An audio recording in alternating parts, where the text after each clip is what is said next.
നമസ്കാരം. തമിഴ്നാട് കള്ളക്കുറിച്ചി വ്യാജമദ്യ ദുരന്തത്തിൽ മരിച്ചവരിൽ പോസ്റ്റ്മോർട്ടം ചെയ്യാതെ സംസ്കരിച്ചവരുടെ മൃതദേഹങ്ങൾ പുറത്തെടുത്തു. കുടുംബങ്ങൾക്ക് നഷ്ടപരിഹാരം നൽകുന്നതിനായി അനധികൃത മദ്യം കഴിച്ചതായി സ്ഥിരീകരിക്കുന്നതിനാണ് മൃതദേഹങ്ങൾ പുറത്തെടുത്തത് എന്ന് ജില്ലാ ഭരണകൂടത്തിലെ ഉദ്യോഗസ്ഥർ പറയുന്നു. വ്യാജമദ്യ ദുരന്തത്തിൽ മരിച്ചവരുടെ എണ്ണം 56 ഉയർന്നു. ഇത്രയും പേരുടെ ജീവനെടുത്ത കള്ളക്കുറിച്ചി വ്യാജമദ്യ ദുരന്തത്തിൽ തുടർച്ചയായ രണ്ടാം ദിവസവും തമിഴ്നാട് നിയമസഭ പ്രക്ഷുബ്ധമായി.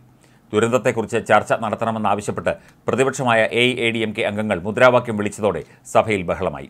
കറുത്ത വസ്ത്രമണിഞ്ഞ് പ്ലക്കാർഡുകളുമായിട്ടാണ് MLAമാർ സഭയിലെത്തിയത്.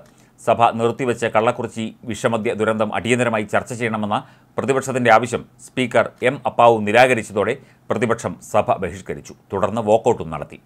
വേദനാജനകമായ വിഷയത്തിൽ AIADMK രാഷ്ട്രീയം കളിക്കുകയാണെന്ന് സർക്കാർ തിരിച്ചടിച്ചു. CBI അന്വേഷണം നടത്തണമെന്ന പ്രതിപക്ഷ ആവശ്യം തള്ളി. അതിനിടെ വിവിധ ആശുപത്രികളിൽ കഴിയുന്ന 140ഓളം പേരുടെ നില തൃപ്തികരമാണെന്ന് കള്ളക്കുറിച്ചി കളക്ടർ MS പ്രശാന്ത് അറിയിച്ചു. വ്യാജമദ്യ ദുരന്തവുമായി ബന്ധപ്പെട്ട് ഇതുവരെ 7 പേരെ അറസ്റ്റ് ചെയ്തിട്ടുണ്ടെന്നും അദ്ദേഹം പറഞ്ഞു. തിരുച്ചിറപ്പള്ളിയിൽ സൂക്ഷിച്ചിരുന്ന അനധികൃത മദ്യം പിടികൂടി. 250 ലിറ്റർ അനധികൃത മദ്യമാണ് പോലീസ് പിടികൂടി നശിപ്പിച്ചത്. രഹസ്യ വിവരം ലഭിച്ചതിനെ തുടർന്ന് തിരുച്ചിറപ്പള്ളി ജില്ലാ കളക്ടർ പ്രദീപ് കുമാറിൻ്റെയും പോലീസ് സൂപ്രണ്ട് വരുൺ കുമാറിൻ്റെയും നേതൃത്വത്തിലാണ് നടപടി സ്വീകരിച്ചത്.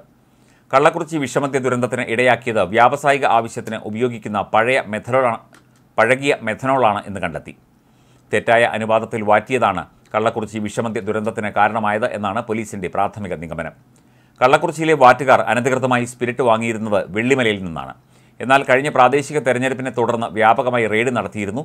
ഇതോടുകൂടി സ്പിരിറ്റ് കിട്ടാത്ത അവസ്ഥയിലേക്ക് എത്തുകയും ഇതോടെ ഇവർ മെഥനോൾ വാങ്ങി വാറ്റാൻ തുടങ്ങി. അനധികൃതമായി വാങ്ങിയ മെഥനോൾ പഴകിയതായിരുന്നു. കൂടാതെ വെള്ളിമലയിൽ തെറ്റായ അനുപാതത്തിൽ വാറ്റിയാണ് മദ്യം നൽകിയിരുന്നത്.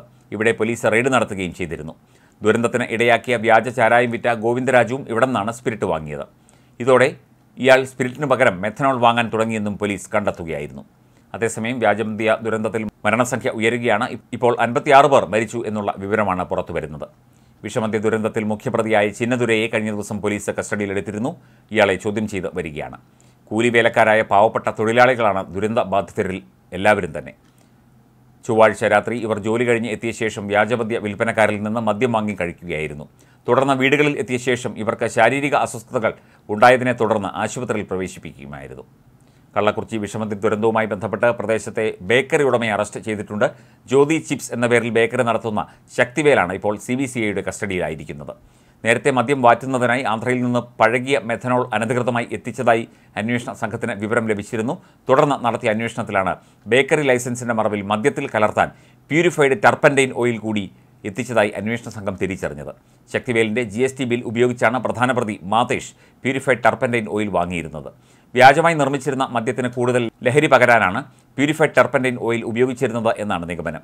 ഇതിന്റെ അമിത ഉപയോഗം കിഡ്നിയുടെയും ശ്വാസകോശത്തിൻ്റെയും പ്രവർത്തനത്തെ ബാധിക്കുകയും മരണത്തിലേക്ക് നയിക്കുകയും ചെയ്യും. ശക്തിവേലിനെ ചോദ്യം ചെയ്യുന്നതിൽ നിന്ന് എത്രത്തോളം ലിറ്റർ പ്യൂരിഫൈഡ് ടർപ്പൻറ്റൈൻ ഓയിൽ ഈ മേഖലയിലേക്ക് എത്തിച്ചു എന്നതടക്കമുള്ള വിവരങ്ങൾ ലഭിക്കുമെന്നാണ് സൂചന.